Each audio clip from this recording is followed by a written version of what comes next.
Hello and welcome to the very first episode of season number 3 of MPowered podcast. I am Marilyn Egan. and I'm Michael Abney. And together we host this amazing podcast that keeps going out and out and out and keeps expanding. We're just in the flow of it. Yes. But yes. we are going to kick off today's our third season, and you and I talked earlier, and we are going to be talking about the shift. Yeah. Should we say shifts? Shifts. Yeah, because it keeps doing that. It keeps going. Yeah. But I really Marilyn and I talked, and we wanted to share with our listeners the whole thing, like when we first started to know something was going on or started hearing that word shift, what that meant. You know, remember that movie, The Celestine Prophecy, those books? And they were all talking about that. And Gary Zukav's book, absolutely. But Eckhart Tolle, The New Earth. Yes. Remember that? Yeah. I still have it. I still love it. Like, we're living in that now. We are literally living in the new earth. We are. But when we first started hearing about it, nobody really knew. You know, they had this date picked out because of the Mayan calendar. And we're like, okay, are we going to wake up and everything's different? Well, it was different, but not as instantly as we thought. We're seeing the difference now. That one shift just started. I mean, it had started before that, but it just keeps going and keeps going and keeps going. But when you really look back at how much things have changed since 2012. Oh my God. It is totally amazing. Doesn't that seem like 50 years ago? Yes. But I remember, December, what was the thing? I don't even remember the damn December date. 21st, 2012. So that was the thing. I remember the whole lead up to that. Yeah. I mean, I was pretty much in it at that time and sort of, I knew things were going to change. Life as we know it is going to change. There were a lot of people who were really afraid the world was going to end. And I'm like, no, we're still going to be here. It's life as we know it is going to change. And we don't really know what that's going to look like, but we all have hopes of it moving faster, feeling better faster than we did. Like a light switch. Yeah, we thought it'd be more not. like a light switch. No. It's not a light switch. No. But it is a moment. Yes, it is. I do believe that moment was a moment. It was. It was like, the last grain of sand went out into the bottom of the hourglass. Yes. And then it got turned over. Mm-hmm. And here we start expanding and accelerating into what we're living into right now. Right. So that's how I see it. In a whole new way. Yes, that's how I see it too. So when you think about, when was the first time, for me, it was in my mid-90s that I knew something was going on, something was different. I started being attracted to different types of, reading material or what I was in, what I would watch, or how did that start for you? Well, I think I knew as a child that there were things that just didn't make sense. And I would look around and go, well, I don't get how come they're saying one thing and they're acting totally different. Mm-hmm. That piece just was really difficult for me. And I remember not being as happy as I wanted to be as a child, too, through many, many year. But then in my adult life,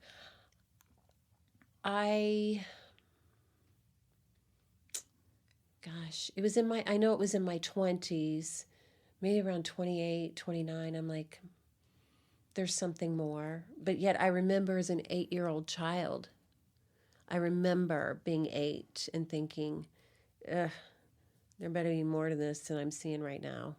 Mm-hmm. But I think in that moment in my 20s, we were, still having children, and we thought that we were thriving in the world because that's all we knew is this treadmill. Mm-hmm. this treadmill of just let's keep going, let's keep going, let's keep going, let's keep going. And it wasn't until probably when we went through some difficult things with one of our kids that really woke us up to, oh no, this is not what we intended for their lives to be, and not what we intended for our life to be. What do we need to do to change? And honestly, I looked at my family and I'm like, nobody's going to change till I do. Did you know that then? I knew that then. I had to change first. And yeah, it was I heard obvious that always to as me. a concept. No, I knew. You knew. I knew. Okay, I was later on with that. I didn't really know what that meant. Right, but I had 4 kids, you know? Yeah, I didn't. And I was the one common thread. Did they transform you, your kids? Oh, absolutely. Right. Absolutely. They changed everything about me. They are my greatest teachers. Say my kids are my greatest teachers. And I didn't really know how energetically sensitive they were at that time. I didn't know how energetically sensitive I was. Mm-hmm. So I think we all kind of learned together. I mean, luckily I was already in this work when the biggest, toughest things happened, which allowed us to move through this with peace and grace. And we actually came through a situation where there's, maybe a 2%, everybody told me, 2% residual recovery. And it's totally amazing now. Our family's together. Everybody is doing really great. And, but I had to take the steps for me to open up and see that I had to wake up before everybody else could wake up. But they woke me up. But you knew that you needed to. Oh, yeah. You knew there was space. Yes. I don't know that I had that, cognitive. I knew shit wasn't working. I knew that for sure. Yeah. I knew there was something in my, I never really did drugs, growing, I didn't have that experience, when I was younger. Mm-hmm. We drank, Yeah. but it wasn't the stuff that's out there today. I mean, when I was in my late 20s, because you triggered something in me about it's the stuff that in life that doesn't feel so damn good. Yes. That kicks you into high gear or kicks something that activates something that causes something miraculous to happen on the other end of it, although you don't know that when that's happening. Right. And coming off of the only thing that ever got me was in my late 20s was cocaine. Yeah. That I never thought I would ever be addicted to anything, but that got me because I couldn't stop. And I think now about all of the people that with all the other addictions that are out there, that addiction was the thing that I got off of it by myself. Mm-hmm. It was huge. Actually, me and Oprah. Yes. Yeah. I used to always, it started out just a little thing on the weekends, and then it turned into the weekend, and then the weekend started turning into Friday to Monday. Yeah. And then there was just this moment where, I was a huge Oprah fan, and I swear to God, part of watching her show was my commitment to not doing that again. Oh, that is really great. Because she had different shows on there, and I don't even remember treatment things back then, people even talking about it, but I just knew it was it served its purpose, but it awoke something in me. Mm-hmm. It awoke a part of me that I never had access to. And, so that was a huge thing. Yes. The, living life and, full out, making everything happen. I had that drive, I could, if somebody told me no, I couldn't do something, consider it done. Oh, that's really consider good. it done. If somebody told me I couldn't, done. I'll prove you wrong. Well, And that's how I manifested everything in my life up to that point. that's really good because me, as a kinesthetic who feels those things, I took that the other way. I'm like, if somebody says, oh, well, you can't do that, I'm like, oh my God, maybe they're right. I mean, I took it to heart, thinking that they knew better than my heart knew. That was my Isn't that interesting? trigger. I'm not that way my, now. that was my ticket to freedom, was when somebody would say that to me. And I would create people in my life that would be that. Yeah. I literally, now I can see that. I didn't see that then. Right. And then That's pretty good. I love that. some other, you know, landmark education was a major thing for me. People don't know who that is, just Google it. But that experience of what I learned there, because I loved it and I hated it at the same time. Like there was something for me, just for me, that was just every single time just triggered me. Like there was not, I've done everything inside of that course all the way through leadership programs. I did everything right up to be like joining the company. Yeah. And it provided such an amazing thing for my life, like an opening that I'd never seen before. But I left every single one of them. Like I left everything I did, I walked out of and went back and did it again. Okay. Because it would trigger something in me so deep Yes. that I would literally have to leave. I couldn't work it out inside that space. Right. Like I would leave. Yes. I'm like, I'm never doing this again. And then something would call me back because, you know, I said September 11th before. Right. But I had done the Landmark Forum in 1996. Okay. My brother and sister did it. Okay. And they completely were like different human beings. I'm like, well, I'm going to go there too. And I did, and I left. I came back and finished it, but I didn't continue with it. Yes. And then in 2001, right. or 2001, September 11th, like that was the moment that voice said, go back and complete that. And that happened September 11th. I was in the very next Landmark Forum in October. Oh, that's and then did great. the advanced course in January and then just kept going. That peeled a lot of curtains back on my life. Like I needed that part about the ontological or the, you know, how the mind worked and the story stuff. Like I didn't know that. I didn't know in life that there's what happened and then there's what you made up about it. Yes. That, and I don't call people out on it, but like I see people telling a story. I'm like, oh my God, what happened was your car got hit or whatever they're talking about. That's what happened. But you made up this whole other thing about it. Yes. Isn't that that's funny? driving your whole life. Yeah. Deepak Chopra talks about that a lot, about how we remember things based on where we were in that moment, what we were thinking about in that moment, what the societal beliefs were at that moment, what age we were, what we were yearning for in that moment, and that, you know, a mom who's 35 and a child who's, 10, another child who's 5 could have a memory, and they're from the same incident and all be totally different. So, because they're seeing it from each person's perspective of where they were in that moment. That we have. It's just all we have is perspective. Until the moment that you get that it's just a perception. Yes. Based off of ever how you constructed that. Yeah. And that's funny because somebody said to me the other day. Like we've forgotten that. Yeah. Like all of the conflict that we see today and I'm right and you're right and it's just perspective. It's just perspective. But that's funny. I had a client say, she says, you always help me change my perspective on things.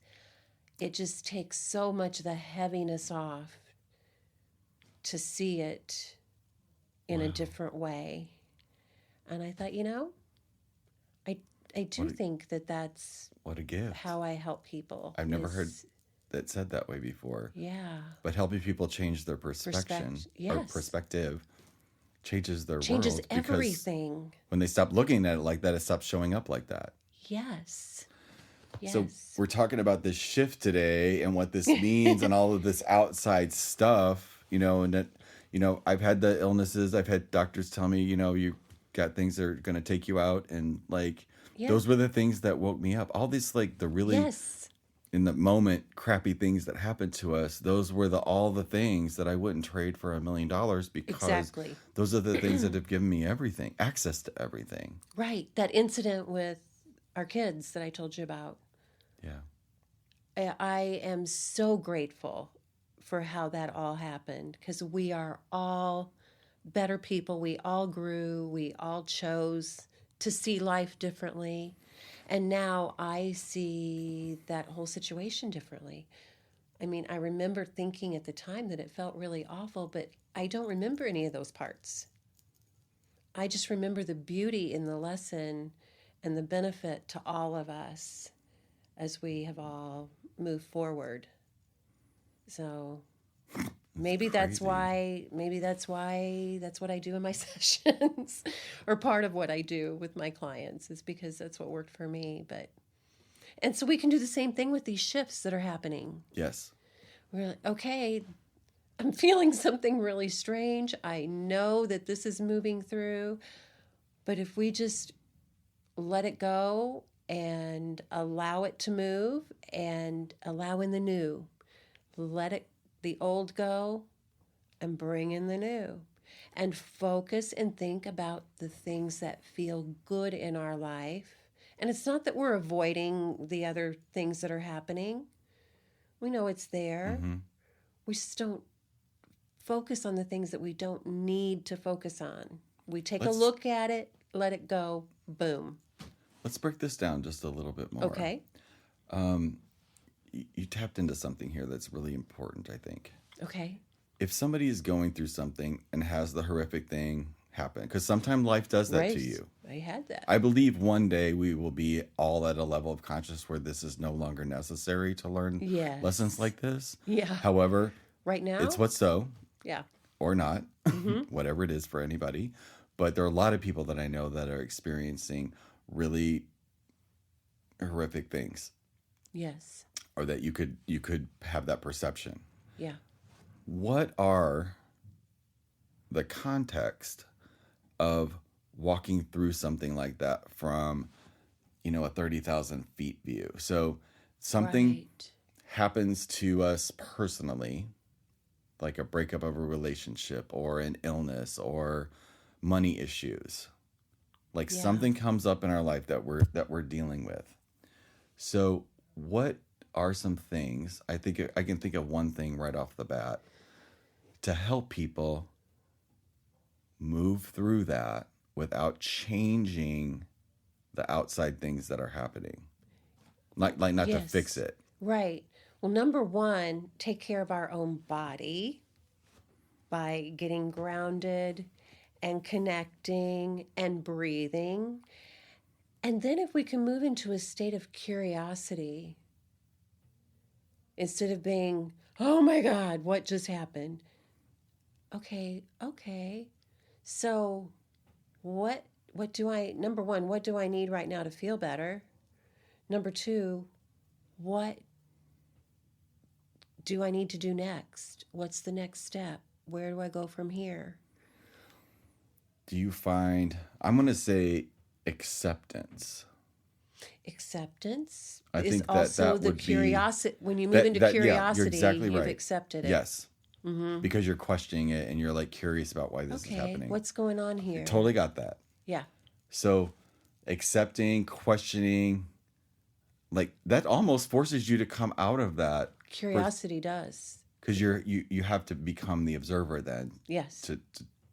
And that's the whole point of this, kids. If you're listening at home, that's the whole point, is to become the observer, not fully in that full blown. Because there's no nothing but bad feelings there, right? Right. But if you could go out outside of yourself just a little bit, energetic, and just look down and observe, like be the observer when you've got space or time. Yes, what were you going to say? But don't ask, why did this happen to me? Yes. Say, what do I do now? Yes. What's next? What do Yes. I do now? And it could just be one thing. Like you don't have to see the whole The thing. big picture, just what's the next step. Yeah. Okay. I totally got that. Yeah. So there's the outer perceptions, the outer, I'll say, mythologies about, because we don't know what happened in the Mayas. We don't live there. Like the reality is, I'm Right. 53. I don't know anything that happened more than 53 years ago. Somebody right. told me about it. So Yeah. I've accepted that information or not. And that's how we all are. I know we Right. all sometimes think we know it all, Yeah. but it's really just something that somebody's told us. Right? Yeah. But this shift, the energy thing, I have felt inside of me. Yes. And I don't even know what's going on around me, but I feel something inside and I go, okay, something's happened. Like I'm aware of that now. Yes. And that could be with me or somebody in my network or globally. Yes. Sometimes I pick up on things that are I do happening too. globally. And I have a friend who lives in Finland who I'm very close with, and we'll be on Messenger just because we can do that all the time. She's like, okay, what's going on right now? I'm like, yeah, I'm feeling it too. We're on opposite ends. I mean, we're a long ways away from each other physically, and we're connect. feeling the same thing, whether it's a shift in the moon, whether it's, magnetic core shifts coming from the earth. Or the sun. Or the sun. Right. We feel all of it. But I do think it helps to understand what's going on, say, okay, these things are happening. And then say, okay, my body's feeling this because I've got to change. And then you just kind of allow it. Like the other day, luckily, my day just worked out. Someone came earlier than I thought they were going to be there. And I said, oh, sure, I can just see you right now. I have an opening, so come on in. And then my other person needed to come a little bit later. And I had this incredible fatigue come over me, which I knew was it wasn't anything wrong with me. I'm like, oh, this is part of this energy shift happening. Yeah, it's like a re-rec. And I'm like, I really have no choice but to lay down and take a nap. So I did. And then, boom, I woke up and I felt great. But I allowed that to happen. Had I kept pushing through and fighting it, it would have felt so much more difficult for my body to move through it. So we can use that symbolically through everything in our life. If you just keep pushing through and fighting it, it's all going to feel much more difficult. Mm-hmm. Whereas if you can just allow and let it happen and that's listen to resisting. your body, right? What does my body need right now to feel better? What do I need to feel better emotionally? Whatever it is, do your best to go with the flow of what's happening. I would agree with you 10 million %. Like, because I'm a huge follower of Abraham, and that's helped me on. Yeah. I live it every day. Yeah. And it's all about feeling. Like the feeling is what precedes the manifestation. Yes. If you feel broke, you're going to be broke. If you feel rich, you're going to feel rich. Right. It's not has anything to do with what's sitting in your bank account. Right. Nothing. It's that we have the power to generate our own feelings about things. Right. And how we do want to feel. Right. To me. Yeah. Go ahead. So when it comes to all these energy shifts, if we know up front they're coming and that they are happening for us. For our benefit. Yeah. It feels a lot better, doesn't it? Mm-hmm. Because when you look back, I think anybody, whether they know anything about energy or not, they can look back at their life and look and say all of the situations that arose that you thought you were never going to survive, never going to get through, and how you faced all of them. Yeah. And you're here.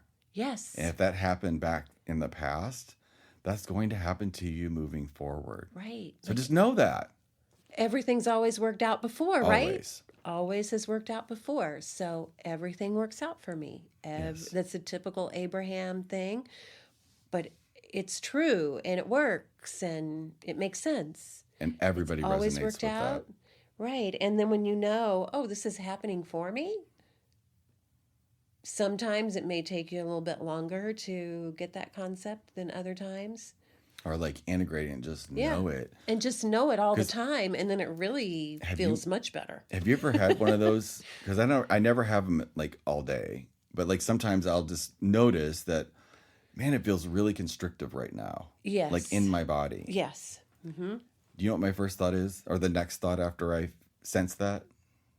It's an energy shift? Yeah. And that something really wonderful is on its way. Yes. And something good is happening and my body's just adjusting to a new way.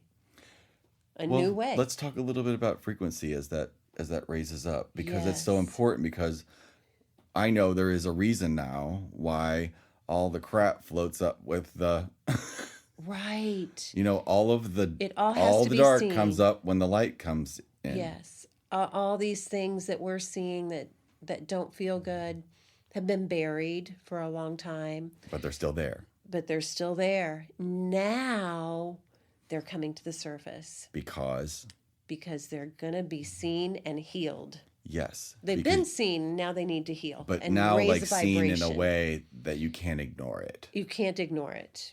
Like when you know the truth of something, you cannot, it's like a switch that goes off. Like, and okay, you cannot not unsee that. Yeah. Can't unring a bell. And this is not it for us. So when I see people hurting, I see it, but I don't hang on to it because I don't want to send, oh, that's so awful. I don't want to send that to them. What I want to send is hope and love and peace and joy because they can't feel that in that moment. And we can do it for them. And that's what I want to feel to get that vibration up so they have the opportunity to feel that. Supporting each other. Yes. Support. That's how I like to support people. Yeah. It feels better to all of us. Because I believe all of the things that you and I know and don't know. Yeah. Which is a ton. That's why I'm excited to have guests this season because we're going to be able to know more. Yeah. In a good way. But the whole thing is like, you and I think, I've never asked you this, but we did this individually. Yes. We did this individually. Yeah. And I didn't have a concept about the collective consciousness or other people. I knew we affected them by us waking up, but I did not know the extraordinary power of when multiple people do it at the same time. And I really feel that that's happening right now, this is happening on a collective level. And I now have the tools to communicate about that at a collective level. Yeah. Because some of these things that are happening, people are caring about it because they see it now. Yeah. And therefore, they want it to be better. Yeah, we do want it to be better. We want it to be better. And that's raising the vibration for everyone. Like, I want to live in a world that works for everybody. Me too. Like, me too. We are I'm part all of one. That. We are all one. But we do not, the context of the past worlds were not that way. Right. They weren't. They're not designed that way. Right. They weren't thought up that way. They're not constructed that way. Yeah. So. But we're done believing that. I am totally done. I just wanted to acknowledge that was there. Yes. And now we have the possibility of living in a world that does actually work for everybody. Yes, we do. They just can't exist in the same time-space sequence. So that's when the light and the dark come up together. Right. One rises because the lights is what brings that up. Yes. The truth. I'll just say truth. Like when something rings true. Right. You have power. Right. When you think something's not true, you have a loss of power. Yes. In the world. Like all the things that we know individually are manifesting themselves on a collective level. Yes. And it is, for me, extraordinary to watch. It is. So it is. You know, when we're talking about the oneness piece, I've told this story before, that I was in a situation where this man was telling me something he was angry about and frustrated with, and he was using terms, slang language that I would not have used. I mean, racial slurs even, that I would normally have run away from. But the shaman in me said, okay, he's expressing something that needs to be transmuted. And I just visually helped move that energy down into the earth because he needed to vent it. I mean, it was something he was really feeling. And after he finished talking, he asked me what I thought, and I said, well, I really believe that in the big picture that we're going to come to a space of hope and love and peace. He says, well, I really hope you're right. And I said, yeah, me too. And then I walked away thinking, what is this about? What am I supposed to learn from this? I wasn't upset by what was going on. I knew that I was supposed to send that energy down into the earth to be transmuted. And then I'm like, oh, when people choose sides, they have one thing in common. Yeah. And that one thing in common is fear. Yeah. So I'm like, what's my role in that? Well, the opposite of fear is love. And I'm like, oh, I just send love to that fear. That's my job, is to send love to all of it. It's not one or the other. It's not looking at who's what, who's right, who's wrong. Send love to all of it. And that's when people ask me what they can do in these situations, I think that is the easiest, simplest, most valuable thing. Because you can't change somebody's perception. Like, no, they have to change it. Right. But if you send love to it, they just might. I don't know. It's their choice from there. But at least they're given the opportunity to. Absolutely. By sending love to what. No, what feeling. I was what I was reiterating was that is, I never thought of that. Yeah. Most people in life just want people to change so because that you told them to. Or make them feel better. Right. Because it's uncomfortable to be around somebody that doesn't agree with you. Yeah. That's why we all tribe together. That's why we have like minds and all of that. But in the end, that creates separation. Right. Which, like I said, that's what I used to do. I used to run when I heard things like that. I thought it made me uncomfortable. And honestly, I really wasn't uncomfortable because I knew I had a job to do in the world the energy world that I live in. And then I knew there was another message underneath it. I knew there was more going on than could meet the eye. Everybody else who was in that picture took off, And I'm like, okay, I'm here. And that's how we choose to move forward. So yay! We're all shifting. Yes, we are. There are tribes of people out there that are all going through this, and I think we're all connecting. That's why we created this space of, on our Facebook page and YouTube channels about just getting it out there that we're not the only ones in the world doing this, obviously. Obviously. The entire world is. The entire world. We're going to reach who we reach, and other people are going to reach who they reach. And talking to more people, bringing more together just elevates all of us. Exactly. That's kind of what the shift's all about. And that's what we're doing this for. Yeah. Yeah. Yay. We're part of it. Thank you, Michael. But it is a reflection of something that's happening inside of us. Absolutely. Not outside of us in. It's inside, yes, out. And that's the key, because when something's happening outside of us, there's an illusion that we don't have any control over it. Right. We do have control over how we feel. We have control over how we respond and react to things. Yes. That we do. Yes, we do. And in that shifts us, others, and the world. Exactly. Yeah. So. Yay. I sure hope we provided something valuable. If you guys have any questions or raised a question for you guys today, please leave us a comment down below. be happy to get back in touch with you.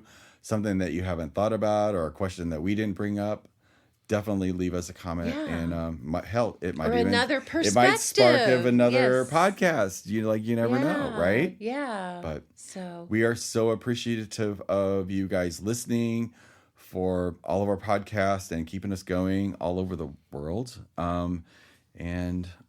We're just gonna keep going. yes, thank you. We're excited about this. Yes. This season. Thank you all. Thanks for listening and have a wonderful, wonderful day. Yes. Bye-bye. Bye-bye.